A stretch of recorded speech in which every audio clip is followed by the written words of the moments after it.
360 olive oil is a popular choice for people wanting to activate their full potential.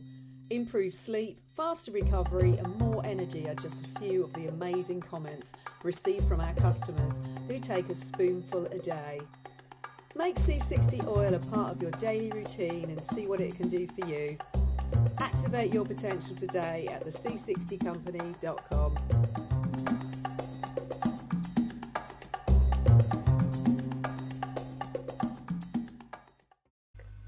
Here we are at the start of 2020, the start of a decade that ends with 2030, and that is the year again and again and again that keeps coming up in statements and documents from this global cult behind world events as the time when they want so much of their control system in place, including, quoting Google executive and quote futurist Ray Kurzweil, a connection to the human brain by AI, or at least that whole process will be underway. So the next 10 years, the decade of the 2020s, is going to be a pivotal decade that's going to decide so much about where humanity goes. So I'm up and ready with me sleeves rolled up, and off we go. It's appropriate, I guess, that we're starting a new year, a new decade, with the continuation of what has gone before, because it is a plan. It is a blueprint, a biorhythm chart, whatever you want to call it, that we're looking at. A long-term, long-planned outcome for human society. And as anyone who's read my books or looked at my work over a long period will know, I've been saying that they are desperate for war with Iran, which they would like, I say they, I mean this cult, to break out into a global conflict involving the West against Iran, China, Russia, etc. And if you follow events as they unfold in the shadows, and often not even in the shadows, connecting the dots in the scene, you will have seen the sequence of events that's led us to where we are now, with this big kicking off of the conflict between America and Iran. After the Americans killed this Iranian military chief, Qasem Soleimani,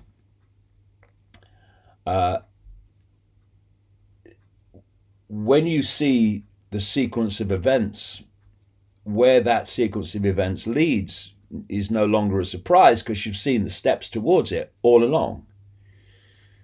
And of course, you can't understand what's happening in terms of this Iran-America situation without bringing in Israel. Israel, or rather the Sabbatean Frankist cult that controls Israel, which is a major aspect of this global cult,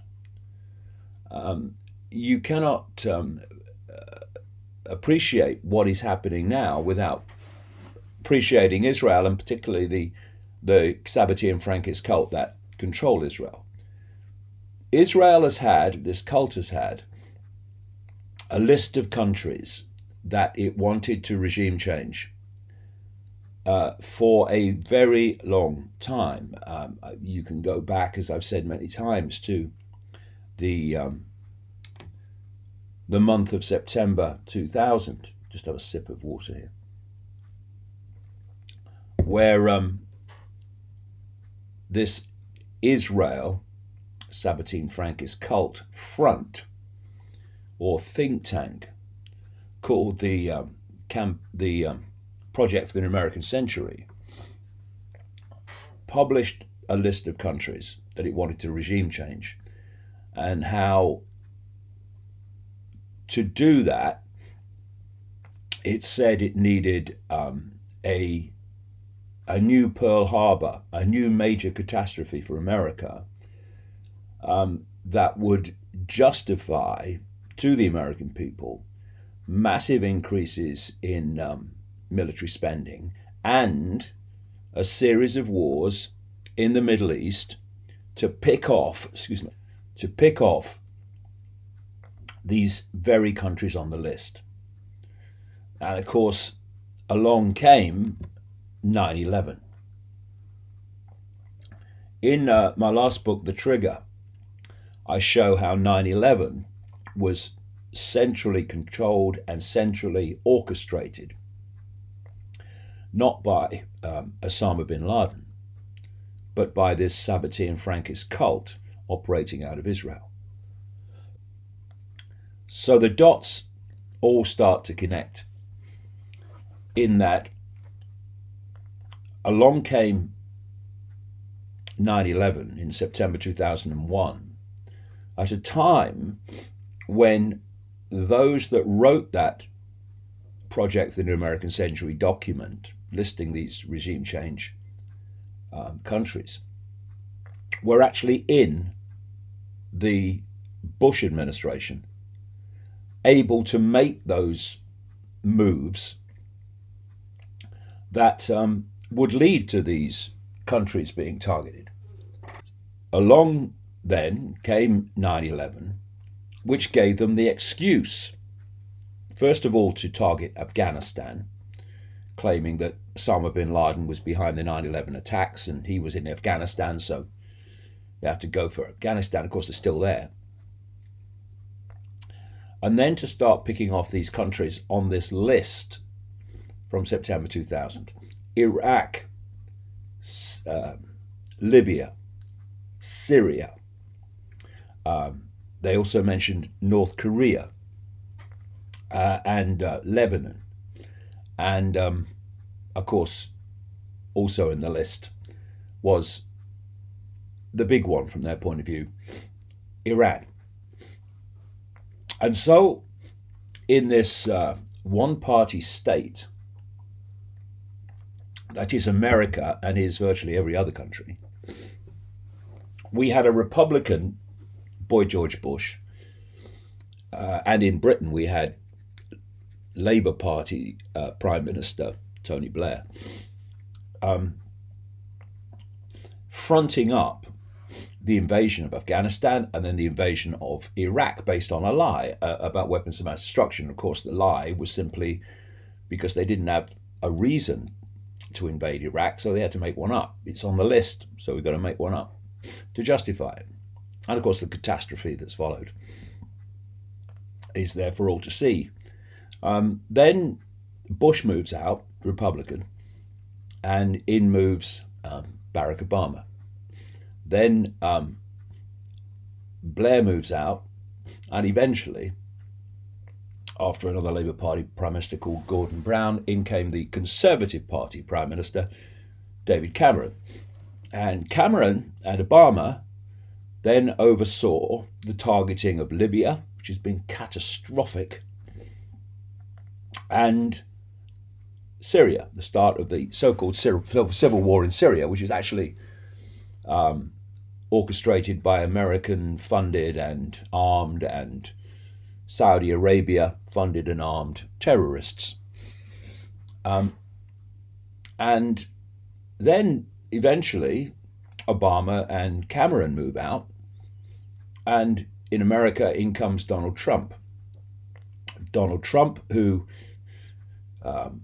was elected to a very large extent through his commitment to stopping these wars in other countries.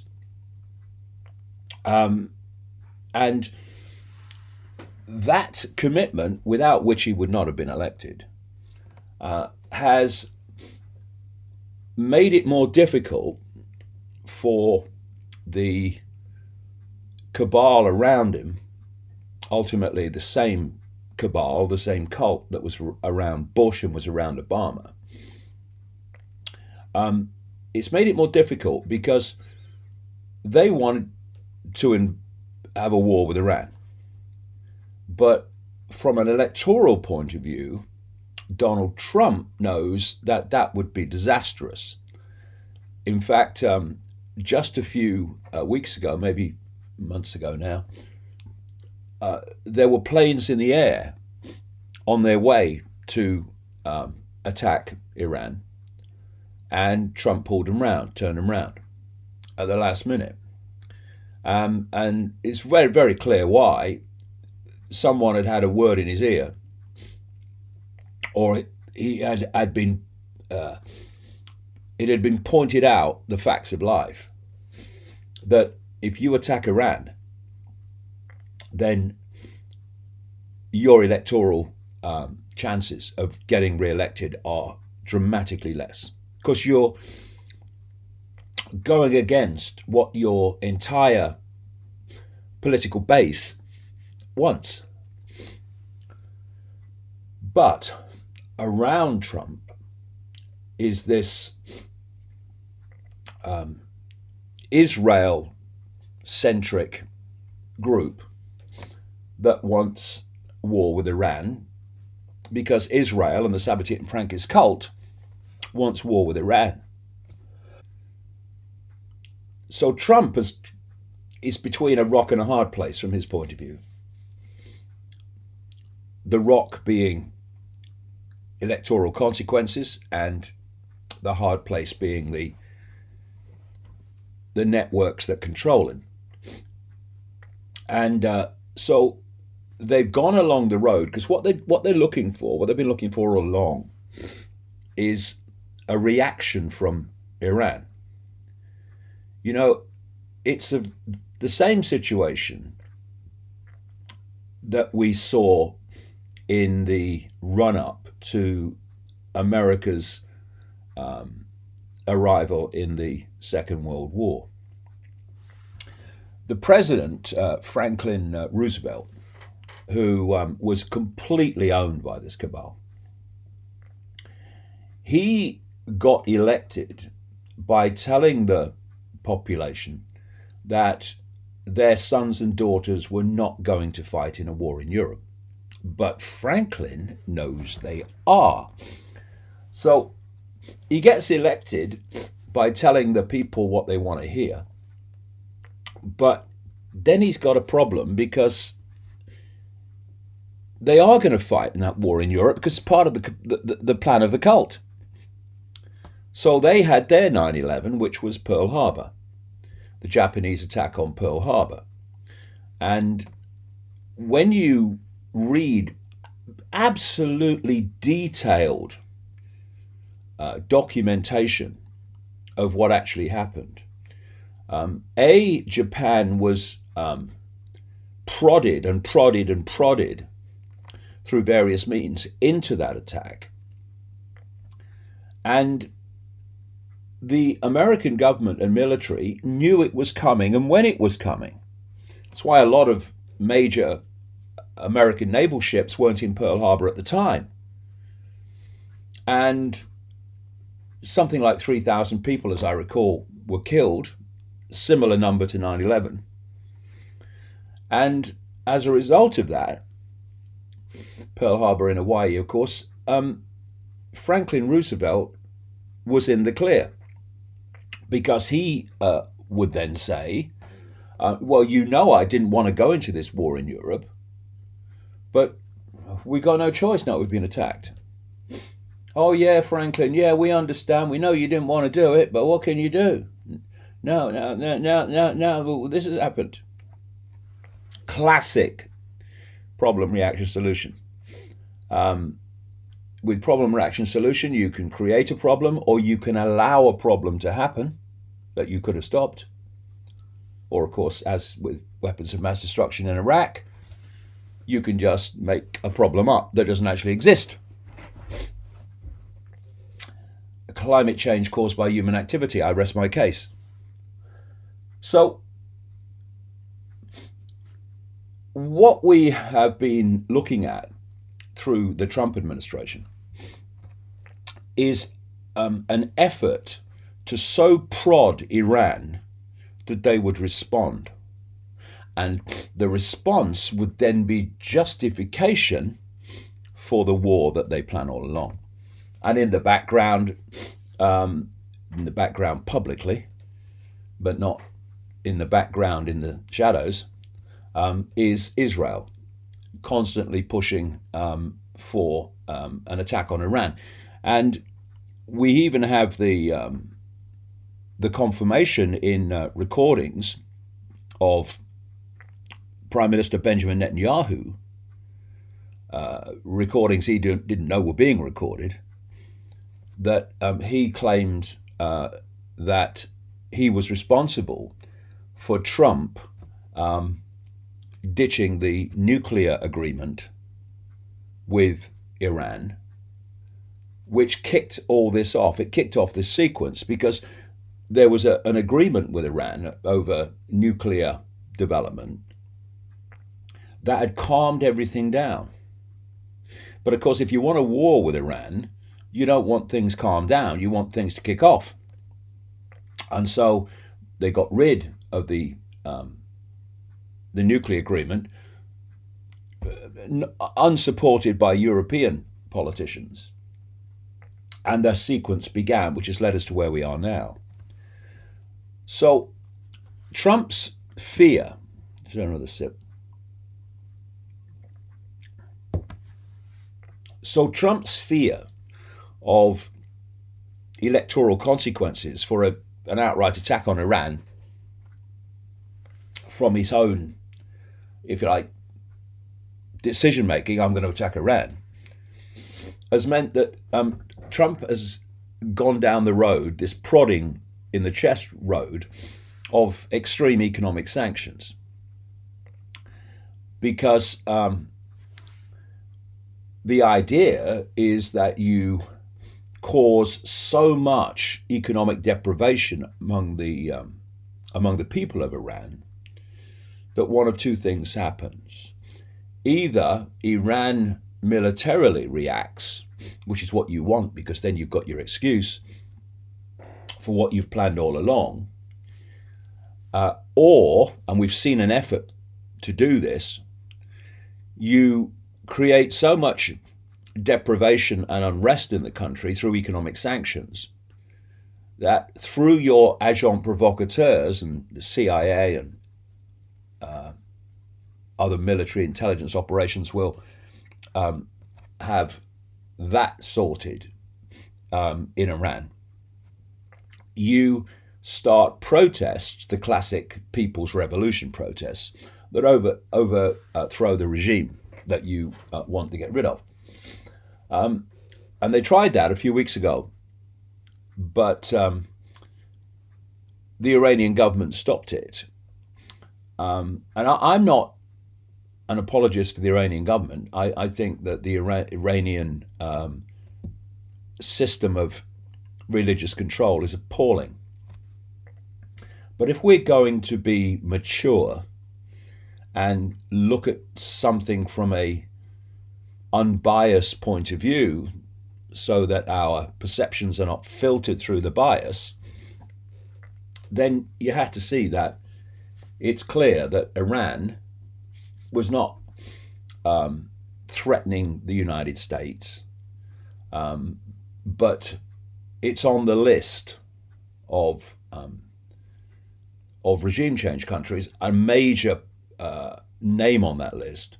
And so the efforts have been going on and on and on to try to trigger this war. Excuse me. And so the sanctions didn't work. They didn't achieve their end, and so they've upped the ante because they just want a reaction from Iran so that they can justify this war. And so they've killed this military leader, Qasem Soleimani, and that has really triggered another level of this conflict. And we wait now to see what Iran's response will be, because what that is will decide where we go from here.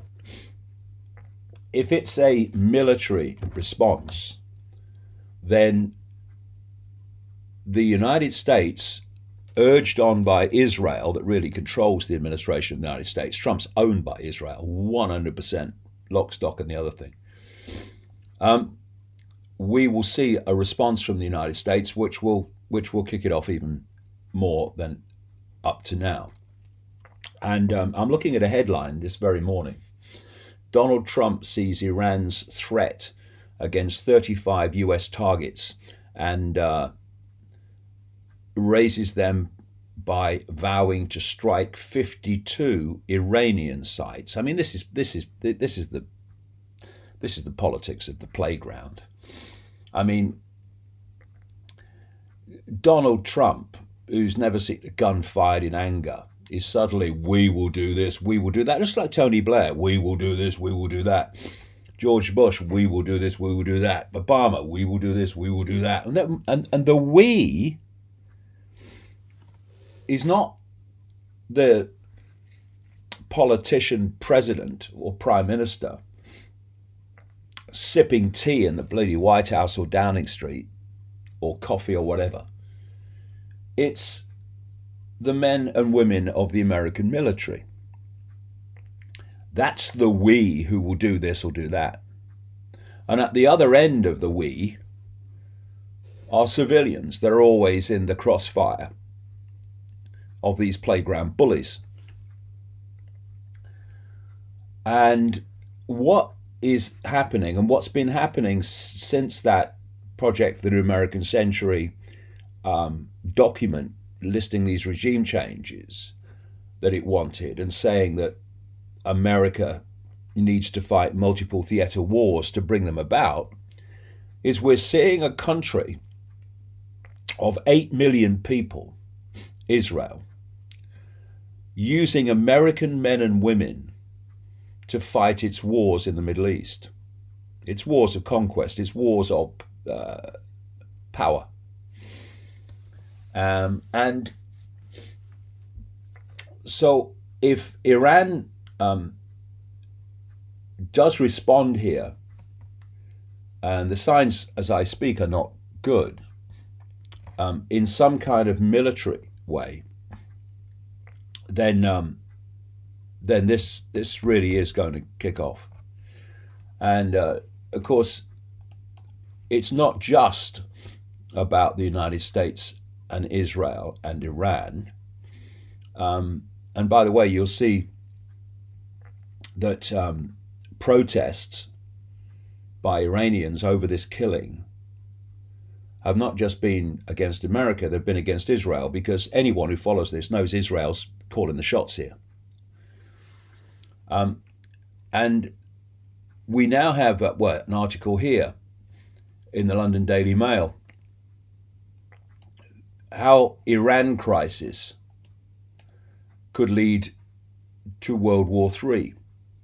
Tehran could hit back with cyber attacks or terror attacks on US forces in Israel, provoking Donald Trump to retaliate in tit for tat. That could drag Saudi Arabia, Russia, China, and Turkey into it. Well, forget Saudi Arabia, you're talking Russia and China who would support the Iranians and have spoken against what has happened to this Iranian military leader in the last few days. And, you know, you can find interviews on the internet going back, way back, in which I was saying that the plan is to manipulate a war with Iran that would bring in Russia and China. The demonization of Russia year on year on year has been related to this. Now, whether they can pull it off is another thing. But we are now seeing the latest efforts to pull it off. And for all these people, I mean, when you've got John Bolton, the former national security advisor to Trump, who doesn't exist now, but it exists in another form, not the same name because it was exposed too much, who was a member of the Project for the New American Century in September 2000,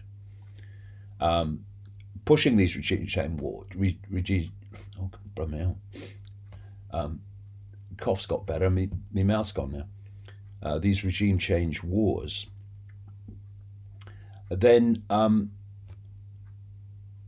when he comes out and says what a wonderful thing it is that this Solomon has been killed, and he hopes that it leads to regime change in Iran now, then he's just confirming what we knew anyway, that this is a long-term plan that's going on now.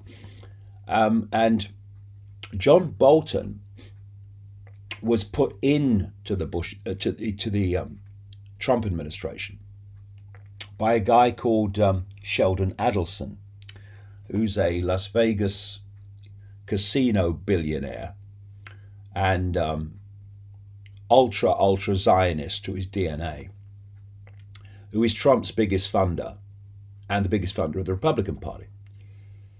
And what Israel wants is what Sheldon Adelson demands for his money. And he was the person responsible for getting Bolton into the Trump administration. And of course, Bolton then pressed for war with Iran.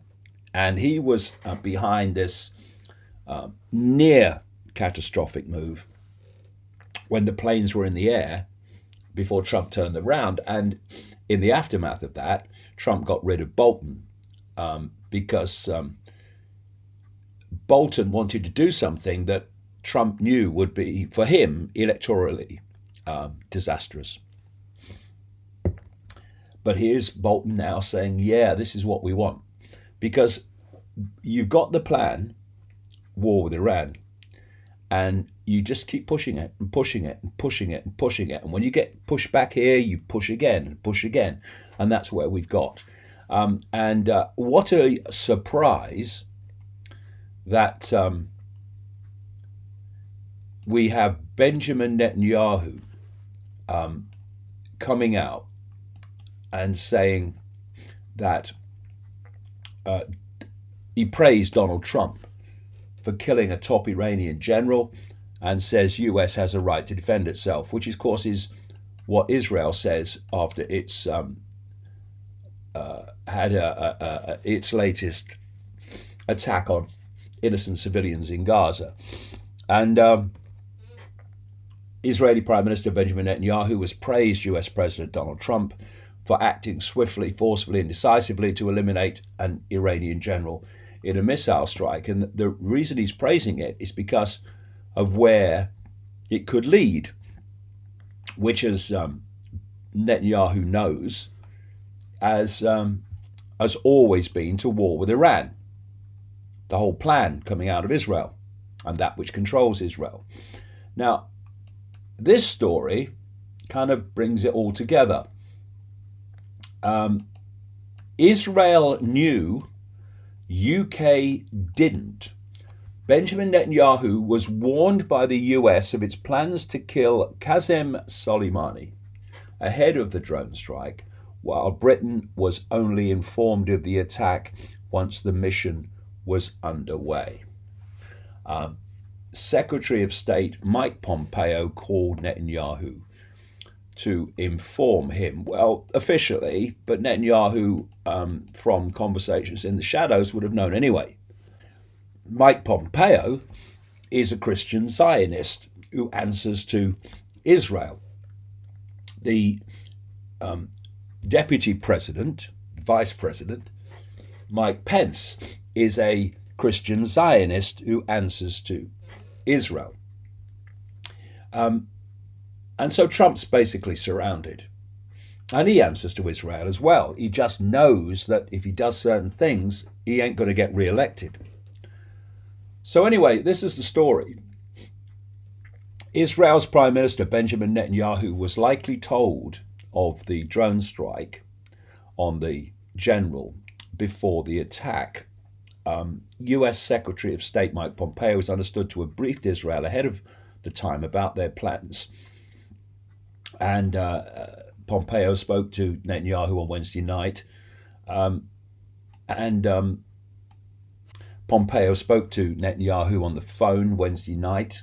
And while this was going on, the so-called allies in Europe, including the United Kingdom, were not told.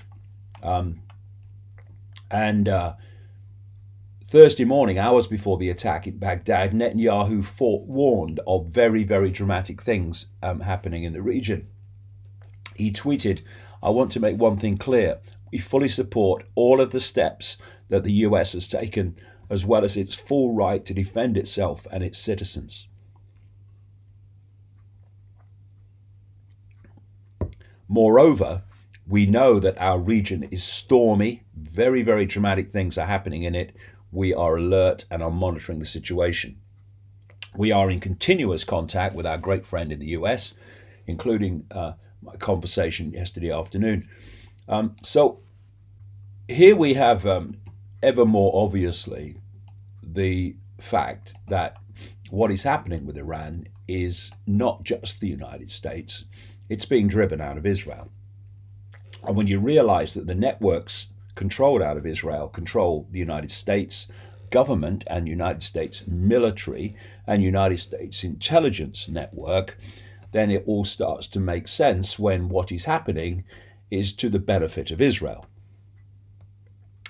And now we're having the UK warning British citizens to leave Iraq and leave Iran, unless they absolutely have to be there.